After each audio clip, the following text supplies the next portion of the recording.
Meus amados, vamos à palavra do Senhor. Quero deixar aqui a mensagem para o seu coração. Estamos na série temática. Pode falar o nome da série temática? 1, 2, 3, já? Quem somos? Dá para ficar um pouquinho mais forte, né? 1, 2, 3, já? Há 2 domingos começamos a série e falamos sobre o fato de sermos membros do corpo de Cristo. Pertencemos uns aos outros. Esta é a primeira coisa que alguém deve entender quando se converte a Jesus Cristo, quando se volta para o Senhor. Por isso que o batismo é a primeira coisa. Daqui 2 domingos, por exemplo, dia 24, vai ter batismo nas águas. E o batismo, ele não é para quem... Às vezes tem gente que fala assim, pastor, mas por exemplo, tem coisa ainda na minha vida que eu ainda preciso abandonar. Eu ainda tenho coisas na minha vida que precisam ser acertadas. Olha, mas vai ser acertado. Deus vai tratar. Mas você precisa crer para ver e não ver para crer. O batismo é o ato de fé que você está dizendo, eu estou mergulhado no corpo de Cristo, na família de Deus aqui na terra. E o Senhor vai trabalhar no seu coração, vai arrancar todos os vícios, vai arrancar tudo que não serve mais para você. Se você ficar esperando até o dia que você tiver totalmente, você não vai batizar nunca. Então o batismo, ele é esse ato de fé. Nós aprendemos há 2 domingos que somos membros do corpo de Cristo. E domingo passado aprendemos sobre Pedro, a identidade revelada. Pedro, ele tinha uma identidade. Jesus disse que transformaria ele em pescador de homens. Mas aí no momento ali em que ele foi exigido, ele disse que não sabia quem era Jesus. Ou seja, ele escondeu quem ele realmente era. Foi uma crise na vida de Pedro. Mas nós vimos quando ele foi cheio do Espírito Santo. Aí Pedro então permite aquela identidade ser revelada. Aquele homem que até poucos dias estava negando Jesus, agora ele está pregando em Jerusalém. Falando para milhares de pessoas. Naquela sua fala, 3.000 pessoas reconheceram Jesus como o Messias de Deus. E quando ele escreve o seu livro, ele diz, eu, Pedro, apóstolo de Jesus Cristo. Ele não tem mais vergonha da sua identidade. Mas isso aconteceu o dia que ele foi cheio do Espírito Santo. Você pode levantar a sua mão aí? Olha para o seu irmão e fala assim, você terá uma vida cheia do Espírito Santo. Diga aí, o Espírito Santo na sua vida vai fazer com que a identidade que Deus te deu seja revelada ao mundo. Diga, nada vai impedir você de viver esta realidade. Diga, não tem timidez, não tem medo, não tem pecado do passado que vai impedir você de viver esta identidade, uma vida cheia do Espírito Santo. Você pode aplaudir bem forte ao Senhor, amado. Em nome de Jesus. Você crê assim? Eu creio assim. Agora, hoje, eu quero aprofundar um pouquinho mais e entender o propósito da nossa vida. Eu quero começar com essas 2 perguntas. Você morreria pelos seus filhos? Quantos aqui têm filhos? Você morreria pelos seus filhos? Quantos morreram pelos seus filhos? Resposta quase que óbvia. Talvez alguém fale assim, olha, eu faria isso. Você sabe no fundo que isso é uma chance praticamente que não vai acontecer. Provavelmente isso não vai acontecer. Você não vai precisar dar sua vida em troca pelo seu filho. Essa probabilidade, no mundo das probabilidades, isso é 0,0000. É muito baixa. Agora deixa eu mudar a pergunta. Você viveria pelos seus filhos? Qual das 2 perguntas você acha mais desafiadora? Quantos acham a primeira? Você morreria pelos seus filhos, a mais desafiadora? Morrer pelo filho, morro agora, acabou, deixa eu desistir pelos meus filhos. Quantos acham a segunda mais desafiadora? Porque a segunda, ela envolve uma prática contínua. Se a pessoa fala assim, se eu tiver de morrer pelos meus filhos numa situação drástica, é um ato só, é um momento só, morreu e acabou. E meus filhos foram salvos, foram livres. Agora, viver pelos filhos envolve, na verdade, uma morte contínua. Envolve você, de fato, tomar todas as decisões que vai beneficiar a existência deles. Mas isso é um ato contínuo. Você viveria pelos seus filhos? Por exemplo, quando você olha para si, por exemplo, a sua saúde. Poxa, você fala, eu quero viver bastante, quero estar perto dos meus filhos. Então, eu não vou cuidar da minha saúde só porque eu quero ter saúde, mas também para que eu possa usufruir mais tempo ainda de vida com os meus filhos. Para que a gente tenha condição de poder fazer tantas coisas. Apesar de a gente não ter o controle completo disso. Mas entende o que eu quero dizer? Não é só você fazer as coisas certas por você, mas pelas pessoas. Isso significa viver por elas. E aí, nesse sentido, eu encaixo nessa pergunta a mesma coisa. Você morreria por Jesus? Agora, Jesus não está pedindo para você morrer por Ele. Jesus está te chamando para viver por Ele. Ele já morreu por você. Provavelmente, nenhum de nós aqui vai precisar entregar a sua vida no sentido para ser morto por causa do nome de Cristo. A gente não vive num país, pelo menos por hora, de uma alta perseguição visível e contundente e ameaçadora por ter uma fé cristã. Há lugares que são assim hoje. Isso não é realidade de revista, de histórias do passado. Hoje há pessoas que de fato perdem a sua vida, são perseguidas, às vezes uma perseguição mais velada, outras mais clara e visível, e são ameaçadas simplesmente porque a sua vida é baseada em obediência a Jesus. Mas é provável que isso jamais aconteça com você e comigo, nós que estamos aqui. Então, muito pouco provável que você vai ter que morrer porque você é um cristão, como foi o caso dos amigos de Daniel que foram lá para a fornalha e foram salvos naquele caso. Mas nem todo mundo foi salvo, teve gente que morreu de fato. Agora a pergunta não é se você morreria por Jesus. Talvez alguns até diriam, não, eu morreria por Jesus, mas por dentro assim, mas tomara que nunca me aconteça isso. A pergunta é, você viveria por Ele? E a palavra ensina, lá em 2 Coríntios, capítulo 5:15, Ele morreu por todos, para que os que recebem sua nova vida, quem recebeu a nova vida de Jesus, não vivam mais para si mesmos, mas para Cristo, que morreu e ressuscitou por eles. Você não vai precisar provavelmente morrer fisicamente por Jesus. Ele está te chamando para viver por Ele. É para viver. Porque a morte envolve um estado único. Nesse caso, a morte física nesse caso. Morri por Jesus. Se eu estivesse num país onde minha fé fosse confrontada e só tivesse duas opções, eu não negaria a minha fé. Eu não negaria meu testemunho. Não negaria o senhorio de Jesus e como Ele é Salvador na minha vida. Mas aí a pessoa foi lá, acabou, morreu, ponto. A questão é que todos os dias Ele nos chama para viver para Ele. Viver para Ele.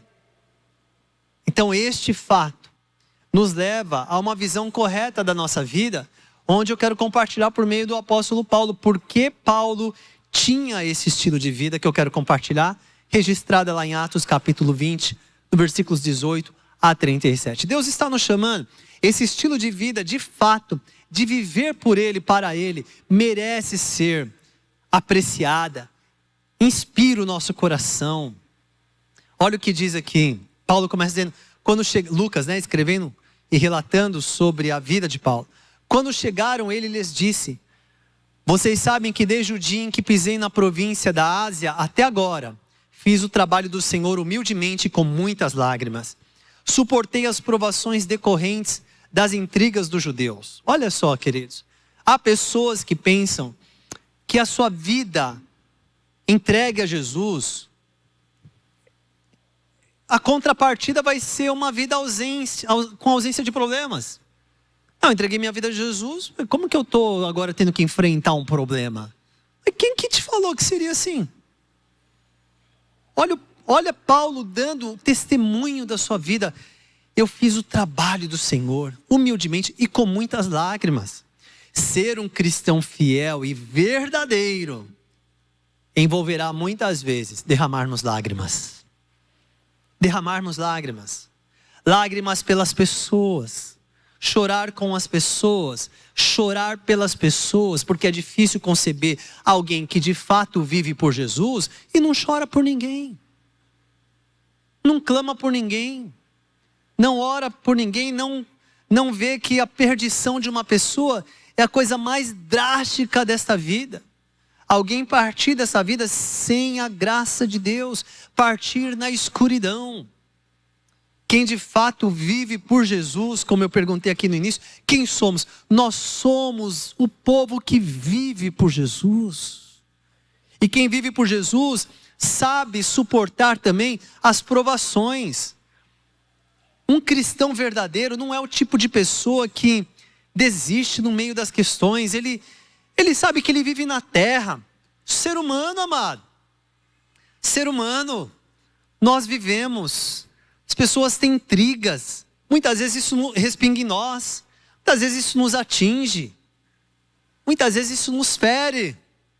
Mas quem vive por Jesus sabe suportar essas coisas. Você imagina Jesus desistindo? Olhando, não, esse pessoal é meio complicado. Ele não veio para os sãos, ele veio para os doentes, veio para quem precisa. Há um evangelho que explicou errado para as pessoas, ensinou errado.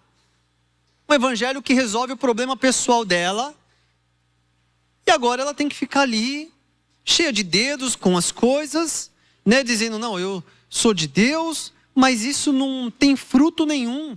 Não, quem vive por Jesus, muitas vezes vai passar por isso, vai suportar, vai passar com lágrimas, vai servir o Senhor humildemente.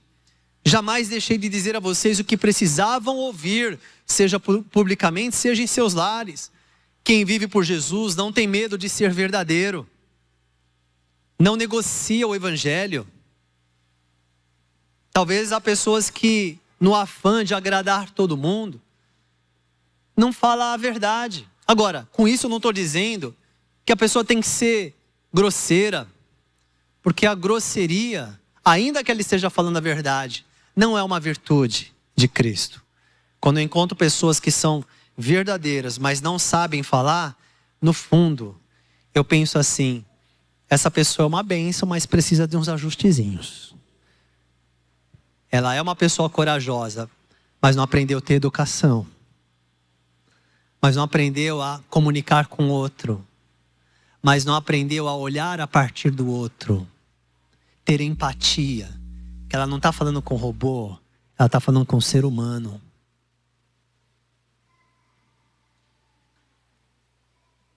Mas a questão principal é, quando vivemos para Jesus, nós precisamos ter compromisso com a verdade. Ou você acha que você não vai ser questionado por você ter uma vida íntegra? Ou você acha que as pessoas não vão te perseguir por você ter feito o que era certo? Fazer o que é certo normalmente gera crítica, gera perseguição. Mas eu quero te lembrar que você é o povo que vive por Jesus. Paulo não teve medo. Vamos ver o resultado, daqui a pouquinho vamos ver qual é o resultado que isso gera. Anunciei uma única mensagem tanto para os judeus como para gregos. É necessário que se arrependam, se voltem para Deus e tenham fé em nosso Senhor Jesus. Paulo não ficou escamoteando a verdade. Paulo não ficou mudando a mensagem. A mensagem é essa: volte-se para Deus. Qual é a mensagem para um marido que tem um coração endurecido, que está sobre o seu próprio orgulho? A mensagem para ele é, querido, volte-se para Deus e se arrependa e tenha fé em Jesus. E o resto ele vai fazer na sua vida. Não é dizer, mas eu sei porque você é assim. Você tem razão também. É porque aconteceu isso. E você pode até ouvir essas coisas. As pessoas vão... Queridos, o ser humano ele vai dar uma lista de justificativas. E eu entendo que algumas são até reais, são verdadeiras. Mas quando ele diz isso, ele está dizendo, a minha essência, na verdade, seguir a Cristo, depende muito de como está a situação externa. É isso que ele está dizendo. Ele não tem convicção. Ele ainda precisa do que está acontecendo lá fora para saber se ele vai ser alguém que vai seguir a Cristo com fidelidade ou não. Esta é a mensagem. Volte-se para Deus. Se arrependa. Arrependimento significa mude a sua forma de pensar. Às vezes a Bíblia está falando bolinhas e a pessoa vê quadrado. Não codifica, não encaixa. Você já conversou com alguém que parece que você está falando grego? Mas está tão claro. A pessoa está vendo o resultado. Ela está vendo a situação. Ela está vendo, mas ela não muda por causa do orgulho. Por causa da dureza do coração. E não tem outra mensagem para estas pessoas. Não tem mensagem para passar mertiolatezinho no orgulho. A mensagem é a palavra de Deus que esmiuça a rocha, que quebra a pedra. Repito, não precisa pregar o evangelho brigando com as pessoas, chutando as pessoas.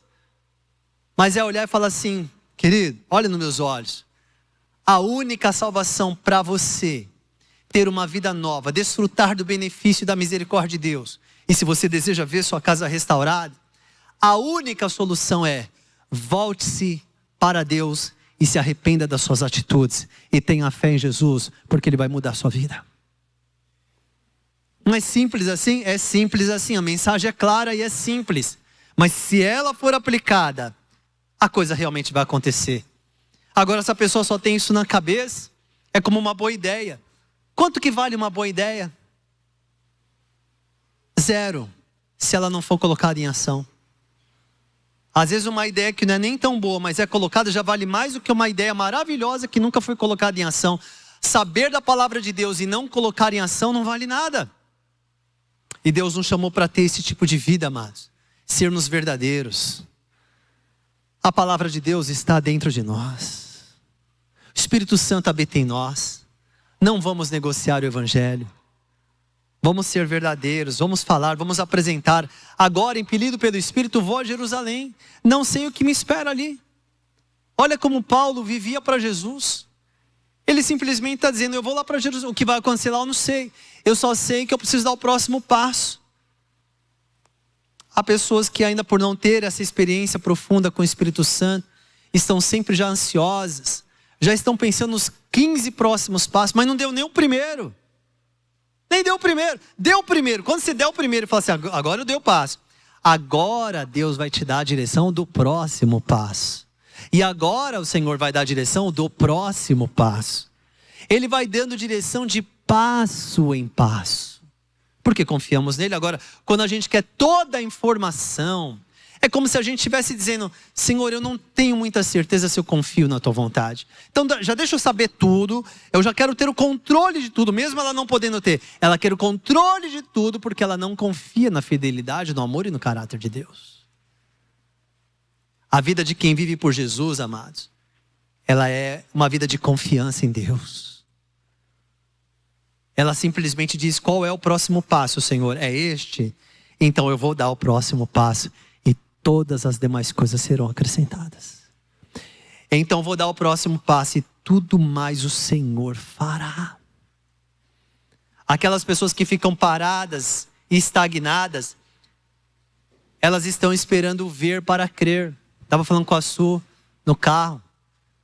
Depois que a gente passa, que a gente agora já está nós já estamos na linha dos 50 anos. Até meu pai, semana passada, eu estava aqui falando alguma coisa, né? Eu me referi ao meu pai e falei, então, eu já sou aqui, conheço meu pai há 48 anos. Aí depois, acho que no mesmo dia, ele falou assim, filho, é 49, viu? Já está começando a errar para baixo, já? Então, aí eu ainda falei, não, 49, é 49. Mas a Su e eu estávamos conversando que depois que você passa um tempo, você começa a ter uma visão sobre o que acontece com as pessoas. Quase 30 anos de ministério, você tem tempo para ver gente que fez assim, ó.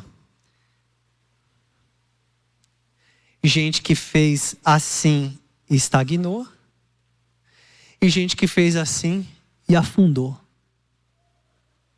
E o pior, é tão triste ver Depois de anos. Porque quando você é jovem, você não tem essa visão panorâmica da vida. Quando você tem 20, 25 anos, você ainda tem pouco tempo. Você não conseguiu ver os resultados. Porque uma coisa é você ser jovem. Outra coisa é quando você é jovem, quando você casa. Outra coisa é quando você é jovem, quando você casa, você tem filhos. Outra coisa é quando você é jovem, você casa, você tem filhos, seus filhos crescem. Outra coisa é quando você é jovem, casa, filho cresce, tal, isso aqui, você tem novos desafios, assumindo. Aí você consegue ver os resultados. E a coisa mais triste é ver que depois de anos tem gente que ficou pior do que era lá atrás. Além de estar longe de Deus, vira uma pessoa crítica, vira uma pessoa azeda, vira uma pessoa amarga, sem a presença do Espírito Santo. Para mim, é o retrato mais triste que existe. Porque essa pessoa, na verdade, em algum momento, se ela já viveu, ela deixou de viver por Jesus. Ela começou a viver por ela.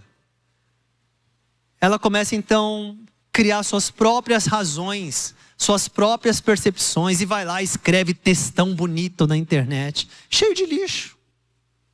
É um texto que dá para dizer assim, esse texto Satanás está aplaudindo. Ele ia dar uma curtida assim, maravilhosa.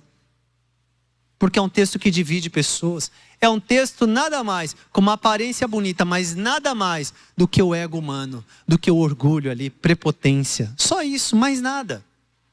Não é um texto que glorifica Jesus, porque a pessoa deixou de viver para Jesus.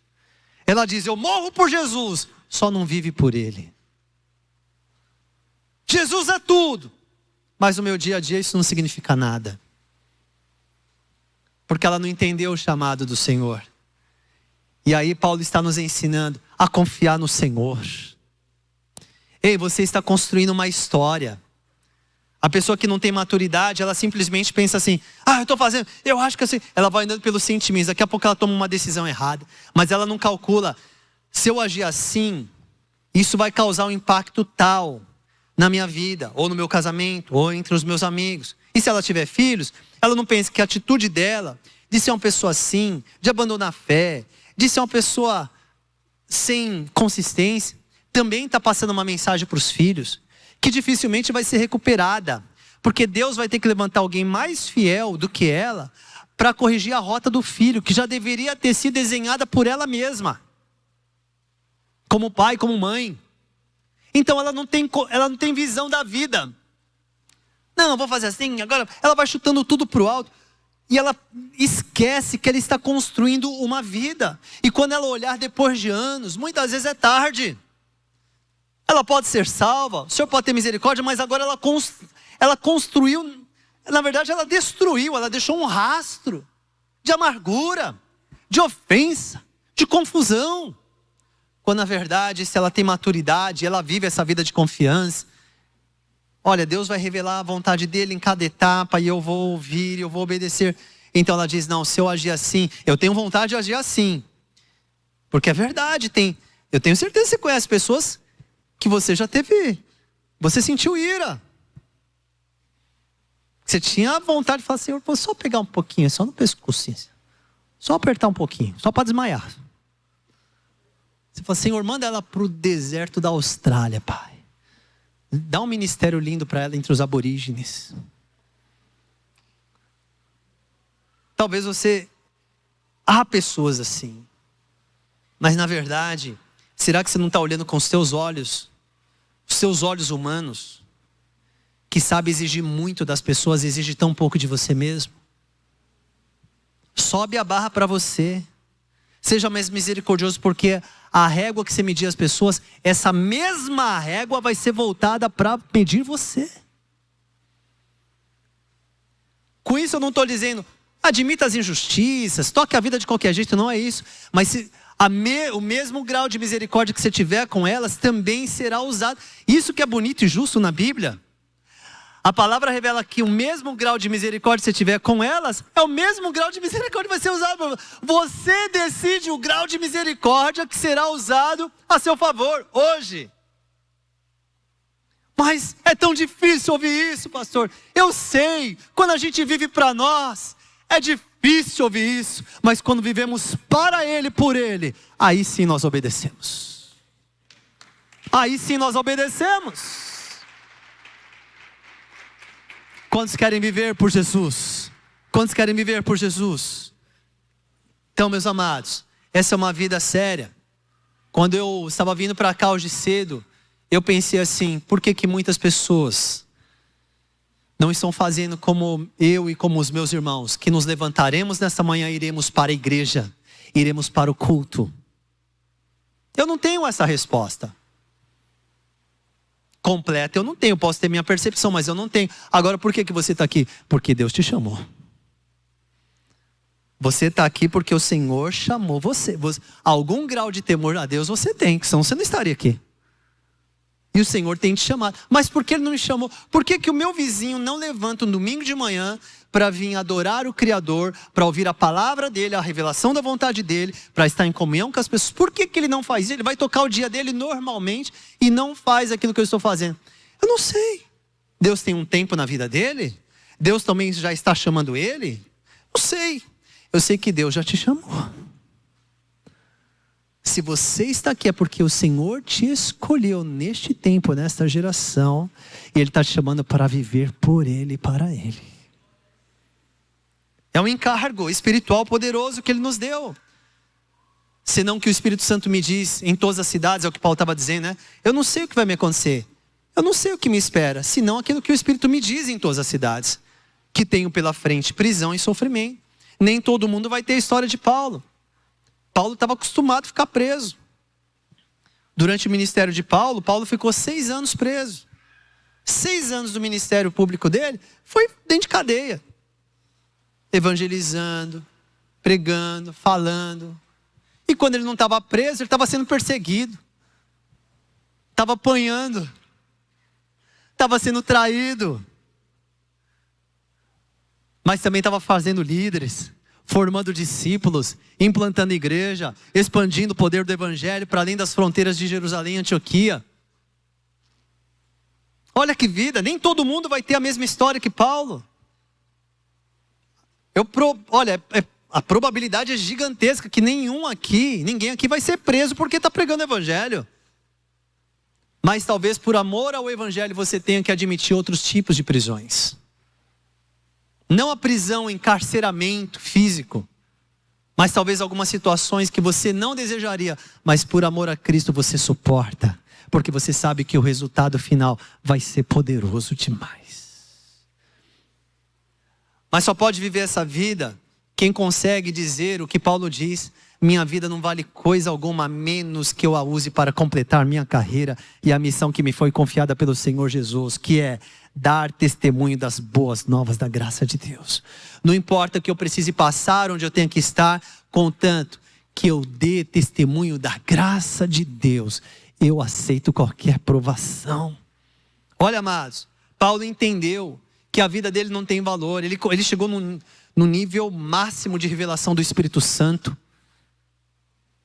Revelação do Espírito Santo não é só uma coisa que Deus revela a você de forma específica. Ele pode dar uma palavra de conhecimento, Ele pode revelar alguma coisa a você assim, algo específico. Isso pode acontecer, é natural. Isso é natural, para Deus é natural. Agora, a maior revelação do Espírito Santo na nossa vida é quando nós entendemos para o que nascemos. Quantos estão comigo aqui? E Paulo entendeu isso. A minha vida, a minha trajetória não tem valor se não for para cumprir aquilo que Deus me chamou para fazer. É como se Paulo estivesse dizendo, não vale a pena ter as coisas. Paulo foi uma pessoa que, como judeu, ele pertenceu ao Sinédrio. Ele tinha uma ótima posição.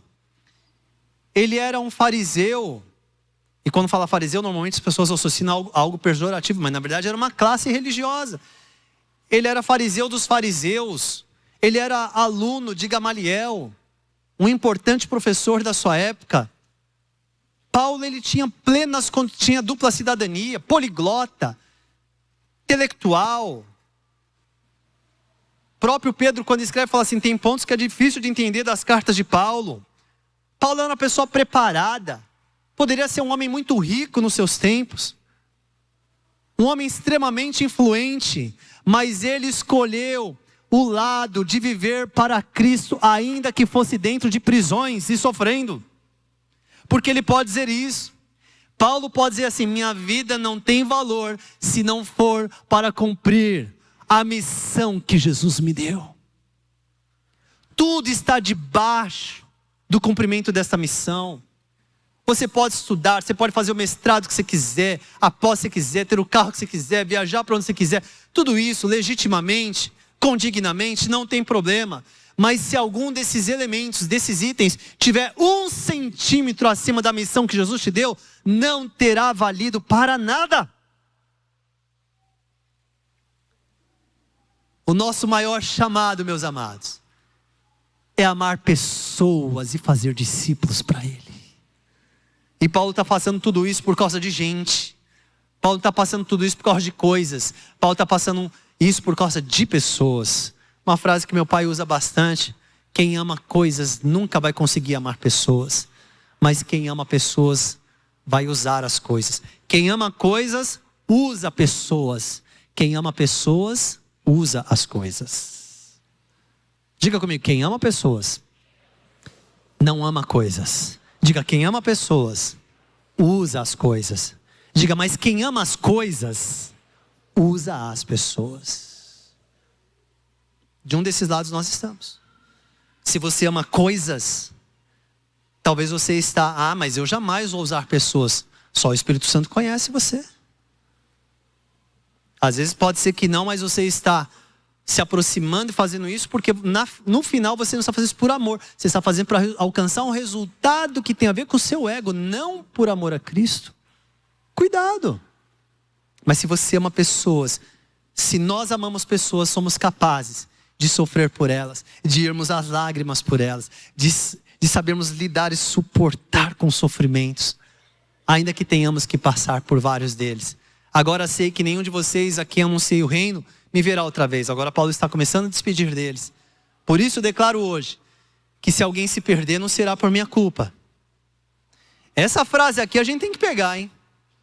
Você está para sair do seu trabalho? Você tem que dizer essa frase aqui. Você está para pedir demissão? Você vai migrar? Por favor, peça sabedoria ao Senhor para você conseguir dizer essa frase. Nossa, que desafio. Parabéns, bem-vindo ao chamado do Senhor. Você quer ficar bem com Deus ou com as pessoas? Você escolhe. De verdade, isso que eu acho legal no Senhor.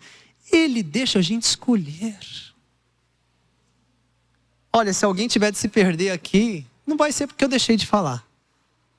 Cada pessoa que você fala, olha, deixa eu dizer uma coisa. Pede lá, o que custa pedir 1 minuto? Fala, olha, deixa eu dizer algo para você. Tem uma mensagem, a gente conversa muito, mas eu preciso dizer, deixar uma mensagem para o seu coração. Tem uma mensagem viva e poderosa.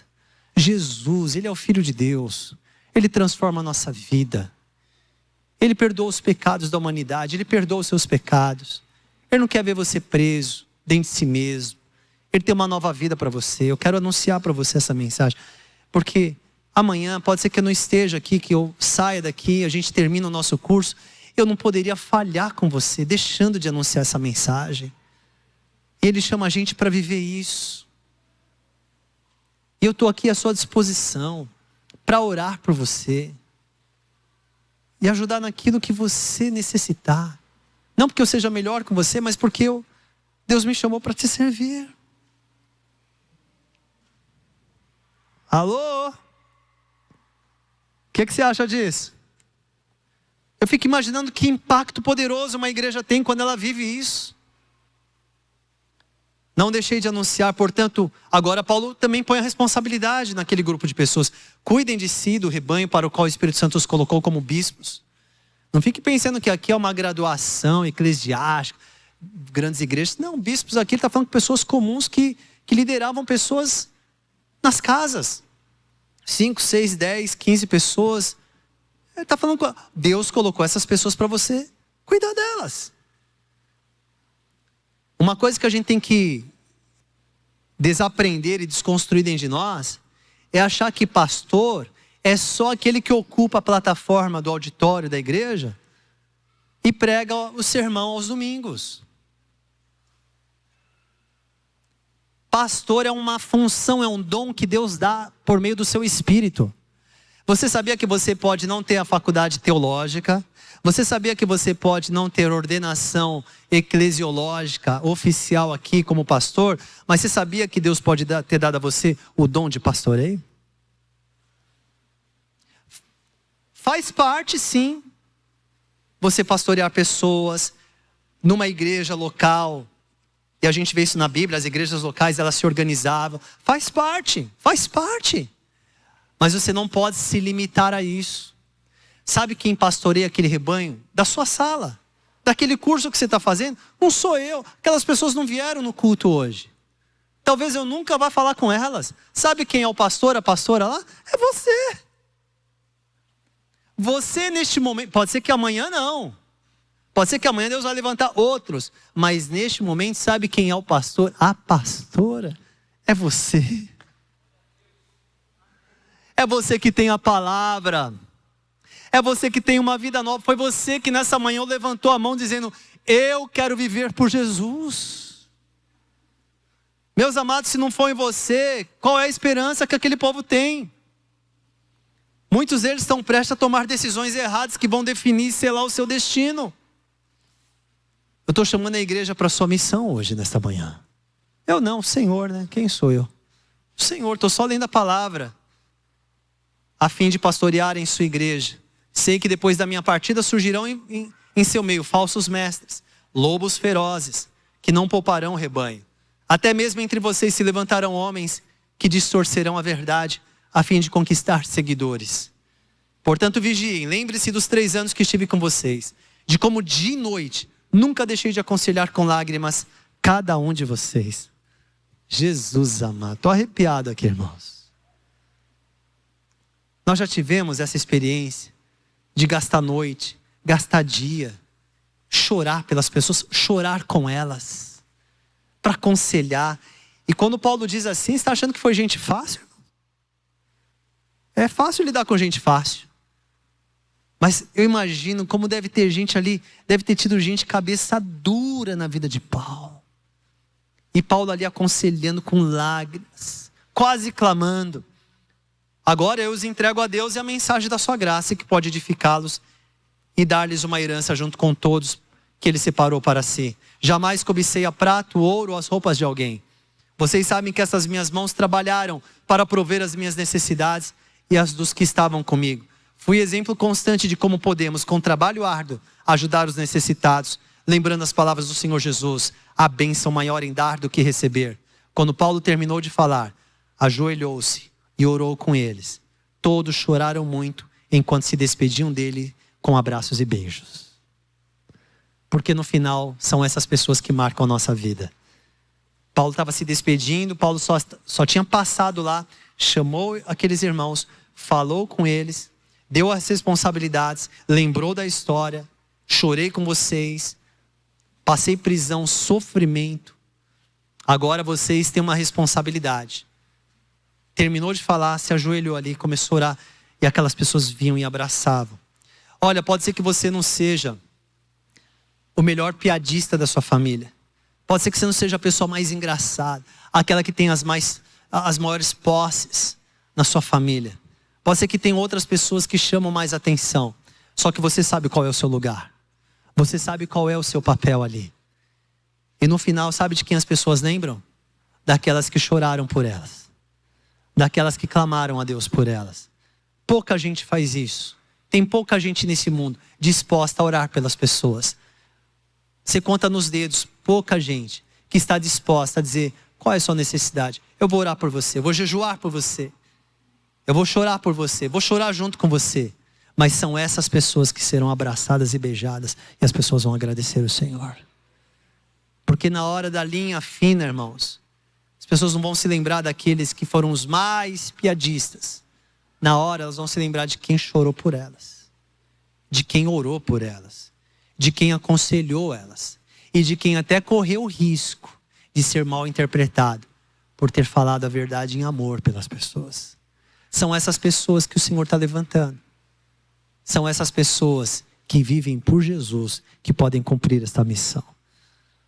Eu estou vendo essas pessoas na minha frente. Que você pare de olhar para si mesmo, Que você pare de olhar para as suas fragilidades, que possamos parar de olhar para as nossas limitações e passemos a crer mais na palavra do Senhor, naquilo que Ele nos chamou para fazer. O milagre não somos nós, o milagre é aquilo que Deus faz através de nós. Então cumpra a sua missão. Você quer cumprir sua missão em nome do Senhor Jesus? Então quem somos? Somos esse povo aqui, que ama a gente e forma discípulos. Sabe quem somos? Estou te avisando. Somos o povo que ama a gente e forma discípulos. Quem somos? Quem somos? Podemos falar um pouquinho mais forte? 1, 2, 3 já. Quem somos? Mais uma vez. Somos o povo que ama a gente. Um pouquinho mais forte. Vamos lá, 1, 2, 3 já. Somos o povo que ama a gente e forma. Só as mulheres. 1, 2, 3 já. Somos o povo e forma. Homens, vamos lá? Aqueles que querem viver por Jesus, digam: somos o povo e forma discípulos para Ele. Vamos aplaudir bem forte ao Senhor, em nome de Jesus. Em nome do Senhor, aplauda bem forte o Senhor. Ele te chamou para isso, amado. Ele te chamou para isso. Ele te chamou para isso.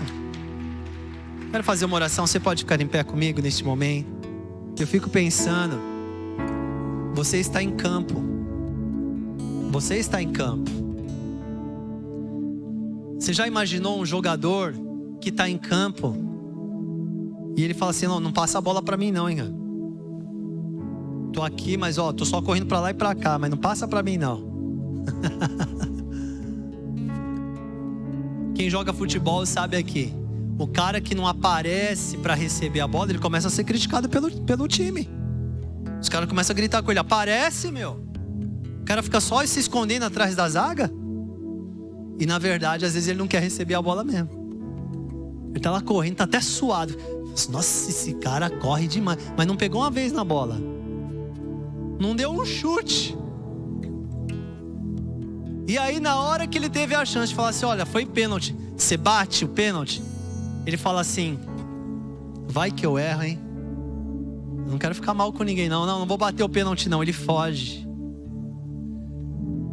Nós não podemos fugir. Não há benefício, não há honra na fuga. Abraça o seu desafio. Seja fiel ao Senhor. Você precisa crer no seu valor, no valor que Jesus te dá. Você precisa crer nisso. De uma vez por todas, sem parar de ficar se comparando. Tem um negócio dentro de você, tem uma história linda dentro de você, tem um poder dentro de você. Fomos chamados para isso. Você imagina? Repito o exemplo que eu dei. Daqui a algum tempo seremos questionados. E seremos. Por quem, pastor? Pela nossa família, pelos nossos descendentes, pelas pessoas que viveram conosco. Não vão perguntar talvez verbalmente para nós, mas vão refletir que tipo de vida que a gente construiu. Eu digo isso para alguns queridos quando são para tomar uma atitude absurda e ridícula na sua vida. Eu falo: você quer entregar essa história? É essa história que você quer entregar? Você quer entregar essa história para os seus filhos? Tá bom. Pensa direitinho. Porque ninguém está isento de ter errado na vida aqui. Ninguém está isento de ter tomado decisões erradas e ter um passado que não dá orgulho nenhum. Mas todos são livres para mudar de vida e trazer orgulho para sua família. E dizer: Senhor, ainda que eu tenha... Porque aí seus filhos vão saber, mesmo que eles saibam áreas da sua história que você não queria que eles soubessem. Mas eles vão falar: mas meu pai mudou de vida, meu pai é um novo homem. Qual o problema? Eu conheço uma parte da história da vida do meu pai antes de conhecer Jesus. Pai? E isso não me faz desrespeitar meu pai. Pelo contrário, eu honro meu pai.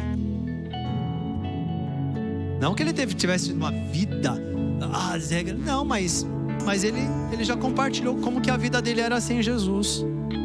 E eu honro meu pai, porque depois que Jesus entrou na vida dele, como ele foi transformado, como ele criou uma aliança com a minha mãe, né, mano? e como eles construíram. Então o problema não é só sua geração saber onde você errou. A questão é a geração saber onde você acertou. E se você vai acertar em tempo, em tempo. Eu gostaria de orar nesta manhã, da gente consagrar nossa vida ao Senhor. Nós precisamos fazer isso, irmãos. Aqui temos vários níveis de maturidade na fé. Talvez algumas pessoas são novas na fé, outras já têm bastante tempo. Eu não sei se você está naquela que está assim. Eu não sei se você está naquela que está assim, ó. Ué, o avião não ia subir? Era para ter subido, mas parou aqui por quê? Ou não sei se você está naquela que está em livre, queda livre. Mas eu creio que o Espírito Santo está aqui nessa manhã, porque Ele honra a palavra do Pai. Ele pode mudar a direção da sua vida. Ele pode dar a você um novo destino. Você não tem que ficar preso a rótulos. Você não tem que ficar preso a estas marcas que talvez as pessoas te põem. Você tem que ficar ligado naquilo que Deus tem para a sua vida. E naquilo que você pode decidir hoje. Now. Agora. Amém? Eu vou dar um minutinho para você fazer a sua oração. Faz a sua oração agora. Fale com Deus aquilo que você ouviu dele. Nós precisamos ter discernimento e aprender a ouvir a Deus. O que você conseguiu ouvir do Senhor? Eu fui apenas o mensageiro. Eu fui apenas o carteiro. Eu fui apenas aquele que trouxe a palavra. Mas quem falou com você foi o Espírito Santo. Fale com Ele. O que você ouviu dele? Fala, eu ouvi isso hoje, Senhor. Eu ouvi isso hoje. Eu ouvi isso hoje. Ore aí, você que está online, ore também onde você estiver. Não há tempo a perder. Tem um chamado a ser cumprido, uma missão a ser realizada. Há um mundo em trevas que clama, que aguarda a manifestação dos filhos de Deus. Há um mundo em lágrimas que chora, que afunda no oceano da vida. Como igreja do Senhor, nós não podemos nos calar. A palavra de Deus está viva, ela não está impedida. O Espírito Santo de Deus, Ele diz: acorda, igreja. Acorda, igreja. Levante-se do seu lugar. Pare de entrar nas brigas erradas. Pare de reclamar. Abrace a missão dada. Cumpra o chamado. Cumpra o chamado. Não deixe o diabo te enganar. Não deixe o diabo te enganar. Acorda, igreja, levante-se. Levante-se. Resplandeça, porque a glória de Deus, ela desce sobre ti. Você pode levantar as suas mãos agora. Levante bem alto as suas mãos. Levante bem alto as suas mãos agora. E você vai começar agora a declarar juntamente comigo, enquanto os instrumentos vão ministrando aqui, enquanto eles continuam ministrando. Levante bem alto a sua mão agora. E antes de dizer, antes de você abrir sua boca, eu quero lembrar você agora que Jesus morreu naquela cruz para te salvar, para perdoar os teus pecados. Um dia Ele fez você se aproximar desta palavra. Um dia Ele tirou você de um lamaçal. Um dia Ele transformou a sua vida. E Ele te chama agora para alcançar pessoas. O alvo da sua vida é viver para Cristo e viver por Ele, alcançando pessoas. Levante bem alto a sua mão e diz assim: eu consagro.